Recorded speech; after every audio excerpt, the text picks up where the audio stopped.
Rosh Hashanah used to go by a different name. In Talmudic times, this was called Yom HaZikaron, the Day of Remembering. Today, I'm remembering Judy Weinberg, the last of WRT's founders, who died this July at the age of 97, marking the end of an era. So join me now in a collective act of zikaron, remembering back to our beginning. With the baby boom booming, the story of WRT begins like that of countless other American synagogues in the post-war era. Young couples moving to the suburbs, raising families, forming communities. News of an initial planning meeting convened by 8 couples, as we have heard, in April of 1953, spread quickly. By midsummer, interest had grown to 50 families, spurred by a letter circulated by our founders. For some time, it says, the feeling has been expressed that it would be desirable to create a new liberal Jewish organization for our area in Westchester County. This movement will be a forward-looking, creative undertaking. Within weeks, we had become a congregation. Volunteers rolled up their sleeves, pledged to attend Shabbat services at a rotating roster of nearby institutions, and built a little handmade ark, which lived in the Weinberg's basement and was transported by station wagon each week to wherever services were held. Our first Rosh Hashanah service took place on September 9th, 1953, at the Scarsdale Congregational Church, with Rabbi Eugene Lippman at the helm. By October, membership stood at over 100 families. Dues were set at $100. In one of his first letters to the congregation, Rabbi Lippman wrote, "The essential virtue of Reform Judaism is our ability to grow and change as our living needs as Reform Jews grow and change." We are struck, hearing these voices from WRT past, by the clarity, positivity, and farsightedness of their message. All look to the future. All speak of growth and change, creativity and progress. Not one links the establishment of WRT to the survival of the Jewish people, even though less than a decade had passed since the gas chambers and the crematoria.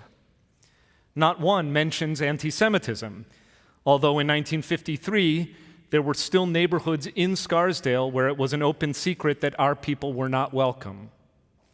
We remember on this Yom HaZikaron back to the days of our founders. But when we listen to what they had to say about who we are and how we got here, we hear instead an invitation to remember forward, the other kind of remembering. For the Jew, memory works both backward and forward. Zikaron, memory, comes from the Hebrew root zayin kaf resh, or zecher, a word that literally means to bore down like a drill and to point like an arrow. Amazingly, this Jewish understanding of memory that works both backward and forward, mirrors a scientific understanding of memory. Neurological imaging has established that the hippocampus, the part of the brain responsible for memory, is also active in dreams and imagination. So what memory does is not so much preserve the past word for word, image for image, but rather link the past, present, and future, a combination of remembering and imagining. Memory both drills down through layers of experience and history and points ahead to unknown vistas. Without memory, where we've been, what we've discovered along the way, we cannot imagine where we're going. Without memory, we cannot dream what we might become. So join me now in another act of zikaron, this time as we remember forward. The year is 2053. I have just turned 80. And I feel grateful to share these remarks delivered on the occasion of WRT's 100th birthday. Shabbat Shalom. How honored we are to return to WRT for this auspicious occasion. These days, it takes a lot to get Kelly and me on an electrojet, especially given the option to Zoom our holograms anywhere on the planet without spending $6,000 on a so-called economy round-trip hypersonic ticket. Still, for WRT's 100th, only in person will do. And I feel especially grateful for all the kind people who have told me that I don't look a day over 50. Appearances notwithstanding, much has changed since I last spoke from this bima. Long before WRT officially changed its name to We Reform Together in 2038, this community understood that in a global era, our vision and mission could not remain provincial. Judaism is not only that thing we do inside a sanctuary or around the dining room table. Judaism is a comprehensive approach to life. It invites us to apply its wisdom to an ever-changing world. It inspires us to meet the challenges of our time, every time, with courage, integrity, and dignity. From the very first, Judaism emerged as a tradition rooted in creative responses to communal trauma. Out of bondage in Egypt, we emerged as a people of God who would never again serve a pharaoh or any human master, but only God, the one source of all. Out of the destruction of the temple in Jerusalem at the hands of the Romans, we emerged a people of Torah, dedicated to reading together, learning together, praying together, all united by the accumulated wisdom we call Torah. And out of the smoldering embers of the Holocaust, we emerged reborn, the people of Israel, bound by our determination to revitalize our identity, our culture, and our faith, both within and beyond our ancestral homeland. These identities intertwine, a threefold cord that will not break. Now, in the year 2053, we see how we have had to summon all three identities in confronting the great challenges of our time. As people of God, people of Torah, people of Israel, we have had to marshal our people's collective spiritual, intellectual, and communal resources in order to meet the defining trials and tribulations of our era, the ravages of climate change, the rise of artificial intelligence, and the global lurch toward authoritarianism. Each of these crises has forced us to lean into the transcendent values of God, Torah, and Israel, which have always anchored how we, the Jewish people, creatively respond to a complex and challenging world. Our desiccated and desecrated little planet now has few communities left unscathed by climate change. I say this fully aware that some of you are watching this service on the Immersovision from your summer homes in Nova Scotia and Greenland. We would not use the word Holocaust lightly, reserving it for its proper historical definition as the systematic murder of millions at the hands of the Nazis. But when spelled with a lowercase h, Holocaust means to be entirely burned. And it is no exaggeration to use this word to describe how we have exploited countless ecosystems, endangered and exterminated unprecedented numbers of species, and precipitated the displacement of close to 1 billion people, making the present-day global refugee crisis tenfold what it was in 2023. Amid this grim backdrop, we nevertheless would applaud how WRT has consistently responded. From building the world's largest environmentally conscious synagogue way back in 2008, to inaugurating the first major synagogue effort to achieve zero waste in 2013, to converting to renewable energy at the twilight of the fossil fuel age, to your present work, resettling climate migrants from drowned communities nearby as the far Rockaways and far-flung as Sri Lanka. In order to do all this, we've had to remember that we are a people of God, that takes as an article of faith our responsibility to safeguard God's creation, to stand before the vast and mysterious universe in humility, awe, and gratitude. Technology advances. We become ever more powerful masters of the world.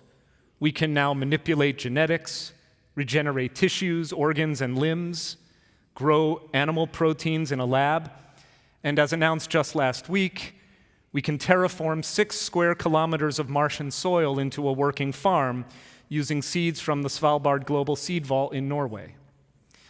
But Judaism would remind us that this godlike ability to create and destroy worlds does not entitle us to use and abuse the world for industry, profit, and human benefit. Said the psalmist, L'Adonai ha'aretz u'meloah tevel v'yoshvei ba. The earth is God's and the fullness thereof, the world and its inhabitants. We are but tenants here. We are not God. We are the people of God, tasked with caring for God's world. Our Jewish values inform how we nurture the world around us, as well as the worlds within us, the realms of conscience and character that ennoble our humanity.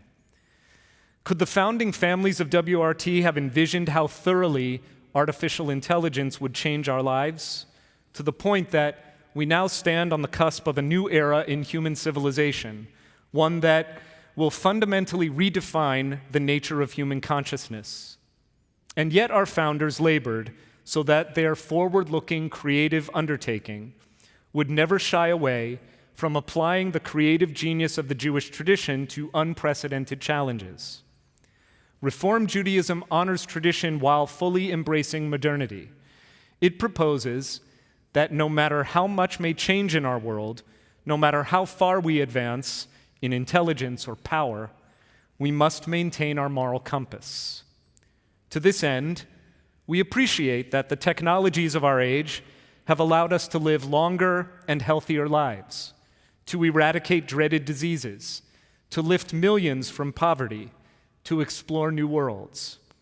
We enjoy an endless array of consumer goods, entertainment and diversions, comforts and conveniences, custom-tailored to our every preference. Piping hot synthetic Korean fried chicken from a vending machine? Sure. A 3D printed bespoke suit with one-of-a-kind Louboutins at the push of a button? We can do that now. 1-hour drone delivery of a custom-built family hovercraft? Easy. And a streaming holographic sitcom featuring simulated likenesses of all your best friends? Done. At the same time, we've traded off privacy, choice, and autonomy. Imagine a time not distant from now when your thoughts can be uploaded to the cloud, stored, retrievable, transmissible. You'll never forget an appointment again, but every mistake you've ever made will be remembered, accessible to all of humanity in perpetuity. Even with the democratization of information made possible by the internet, it should surprise no one that the information technologies of the 21st century have managed to turn our data into profit, allowing powerful interests to become ever more powerful. And yet, we're here today for reasons that could not be reduced to data points. We're here to affirm the value of a powerful idea, a conversation that encompasses millennia and a multitude of voices, all conveying how we might live with purpose and creativity in a reeling world. We are the people of Torah, and we affirm with our lives what Torah affirms with its words, that life is a gift, not an entitlement, that to harm or hurt or humiliate another person violates our dignity and dishonors the image of God in the human being, that we are summoned to live beyond ourselves in service of those who have less and who need more. These Torah principles transcend time and circumstance. They usually defy what is trendy, popular, or socially encouraged. They speak, as my friend and teacher Rabbi Larry Hoffman put it, in a register that does justice to the human condition. And that is why they matter now more than ever. At some point, everyone agrees, although no one exactly agrees when, artificial intelligence did become intelligent, extremely intelligent, as a matter of fact, writing prize-winning biographies, negotiating international treaties, reconceptualizing particle physics intelligent. Throughout human history, deeds both heroic and horrific have been carried out with advanced intelligence. But we are Jews, people of Torah, who prize wisdom above intelligence. Our founders would be proud that you have continued to embed Torah at everything we do here at WRT. In one further way, have you kept the flame of our founders' vision burning brightly, even in the darkening shadows. The erosion of democracy and the global lurch toward autocracy must continue to be forcefully resisted. Democracy is not a birthright. It is a struggle that must be won in every generation, in every election. At the dawn of the new millennium, many optimistically hailed the 21st as the century of democracy. Authoritarian regimes like Malaysia, Myanmar, and Tunisia all became democracies. Across the globe, the future looked bright. What we can say now, just past the midpoint of the century, in hindsight, is simply this: we were wrong. A vast array of contributing factors to democratic backsliding accumulated in rapid succession. A rise in violent extremism leading to and following 9/11. The swift ascent and crushing fall of the Arab Spring. The social media-fueled proliferation of conspiracies and lies. The growing disdain for international norms. The exploitation of xenophobia for political gain. The leverage wielded by anti-democratic regimes like Russia, China, and Iran to erode Western confidence in democracy. The silencing of dissent. The banning of books. The empowering of autocrats and their sympathizers. And meanwhile, with every passing year, checks on abuse of power have deteriorated, while democracy's opponents have labored persistently to dismantle the post-World War II international order and the restraints it imposed on their ambitions. Many of us, watching this disaster unfold in slow motion over the first 25 years of the new century, crossed our fingers and held our breath, hoping it would just be a phase. From the view today in 2053, when more than half of the world's 10 billion people live under authoritarian rule, we know better. And still, this would not be a Jewish message if I said all hope is lost, for we are the people of Israel, and we were born to resist tyranny. From antiquity, Judaism has warned against rulers who arrogate authority unto themselves. Moses himself feared that a king would hoard treasure and accumulate stables and harems, that a king would inevitably bring the people back to Egypt, which may or may not have been a metaphor. So Moses demanded that the king must keep a scroll of the law by his throne at all times. No person, not even the king, especially not the king, is above the law. So you should take pride that shortly after our rededication as we reformed together, WRT also became a chartering member of the Alliance for Human Advancement, AHA, a collective of spiritual communities and civic institutions, all dedicated to the advancement of human freedom, to open spiritual expression, to the promotion of democratic principles.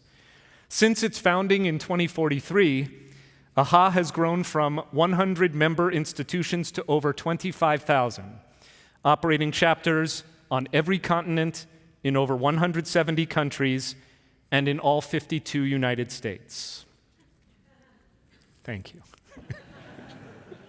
Good on you, Ruth Raisfeld. And so you've come to realize the great good we can accomplish together in a congregation.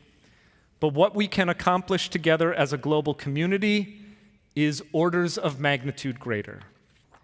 Throughout my rabbinate, I've heard innumerable objections to organized religion, a common trope among those who extrapolate a damning appraisal from the admittedly too many examples of willfully ignorant fundamentalism and violent extremism. Such critics, though I'm sure they're well-intentioned, paint with too broad a brush, neglecting the unsung heroism of spiritual communities like ours, WRT, that do God's work right here on earth, day in and day out, that magnify and multiply the good that any one of us could do acting alone. We desperately need our congregations, our spiritual collectives. As the 21st century dawned, we entered a period of hyper-individualization. Families, social clubs, bowling leagues, and especially congregations of every denomination began to disintegrate, their prominence in American life fading with each passing year. By 2023, the great dechurching of Americans had reduced congregational affiliation by at least 40%, with no end in sight. We began to spend more time with our cell phones than with other people, taking in only those curated sound bites that would corroborate our already held views, increasing isolation, even as we boasted of how connected our tools had allowed us to become. We endured pandemics not only of pathogens, but of loneliness, aimlessness, loss of purpose. Many of us lost our way. Many of us forgot that above all else, our founders cherished community. They understood that Judaism could not thrive without a people to live it and love it. And we, the Jewish people, have to shoulder the responsibility to keep our sacred enterprise vital in every successive generation. And you, who have carried with pride the torch of commitment to WRT for a century, you understand that congregations must aspire to so much more than providing life cycle rituals and high holiday services in exchange for something called dues. Congregations are a force multiplier for good. Congregations are where we, the Jewish people, the people of God, the people of Torah, the people of Israel, come together to speak in a register that does justice to the human condition. Congregations are where we remember who we are, what matters, what we can accomplish together. Every time you renew your membership at WRT, you remember. And what you have remembered along the way marks the fulfillment of our founders' vision, that we are not an island, but part of an ecosystem, one in which we all take turns giving and receiving, needing and being needed, where our actions make a difference that we may not perceive right here and now, but which will bless the generations after us. This ecosystem needs to be nourished and nurtured day by day and year by year, not just by your clergy and professional staff, but by you, the congregation.